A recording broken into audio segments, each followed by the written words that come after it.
Police Adoor സ്വദേശിനിയായ 17-കാരിയെ പീഡിപ്പിച്ചതിൽ 9 പേരെ പ്രതി ചേർത്തു. 5 പേർ കസ്റ്റഡിയിലാണ്. കൗൺസിലിംഗിനിടയിലാണ് 7ാം ക്ലാസ് മുതൽ പെൺകുട്ടി പീഡനത്തിനിരയായ വിവരം പുറത്തു പറഞ്ഞത്. പ്രതികളിൽ ചിലരുമായി ഇൻസ്റ്റഗ്രാം വഴിയാണ് പെൺകുട്ടി പരാജയപ്പെട്ടത്. ശ്രീരാജ് ബാബുണ്ട്. ശ്രീരാജ്, പ്രതികളുടെ എണ്ണത്തിലും പ്രതികളായ കൗമാരക്കാരുടെ എണ്ണത്തിലും ഒക്കെ വലുതായിരുന്നു ചെന്നീർക്കരയിലെ പീഡനക്കേസ്. അതിന്റെ ഞെട്ടൽ മാറിയിട്ടില്ല. അതിനു മുൻപ് തന്നെ പത്തനംതിട്ടയിൽ നിന്ന് മറ്റൊരു പോക്സോ കേസ് കൂടി പുറത്തു വരുന്നു. ഈ കേസിന്റെ ആധാരമായ സംഭവങ്ങൾ എന്തൊക്കെയാണ്? ഇപ്പോൾ പിടിയിലായവരുടെ പശ്ചാത്തലം എന്തൊക്കെയാണ്?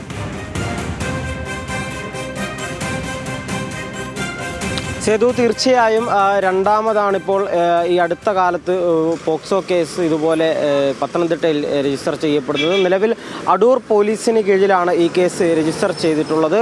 പെൺകുട്ടിയെ 7ാം ക്ലാസ് മുതൽ ഈ പറയുന്ന പ്രതികൾ 9 പേരാണ് ഈ പ്രതിപ്പട്ടികയിൽ നിലവിലുള്ളത്.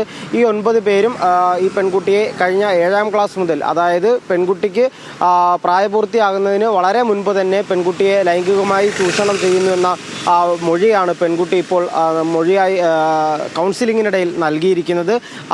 9 പ്രതികളാണ് നിലവിലുള്ളത്. അതിൽ 5 പേരെയും പോലീസിന് കസ്റ്റഡിയിലെടുക്കാൻ സാധിച്ചിട്ടുണ്ട്. ഇനി 4 പേരെ കൂടി പോലീസ് കസ്റ്റഡിയിലെടുക്കണം. അതിൽ 2 പേരുടെ അറസ്റ്റ് രേഖപ്പെടുത്തിയെന്ന വിവരമാണ് നമുക്ക് ഈ ഘട്ടത്തിൽ ലഭിക്കുന്നത്. എന്തായാലും CWCക്ക് നൽകിയ കൗൺസിലിങ്ങിനിടെ നൽകിയ മൊഴിയാണ് ഇപ്പോൾ ഈ കേസിന് ആധാരമായിരിക്കുന്നത്. CWC ആണ് അടൂർ പോലീസിന് ഈ കേസ് കൈമാറിയിരിക്കുന്നത്. എന്തായാലും 9 പ്രതികളിൽ 5 പേരെയും പോലീസ് കസ്റ്റഡിയിലെടുത്തു. 2 പേരുടെ അറസ്റ്റ്, അതിൽ ഈ 5 പേരിൽ 2 പേരുടെ അറസ്റ്റ് രേഖപ്പെടുത്തിയിട്ടുണ്ട്.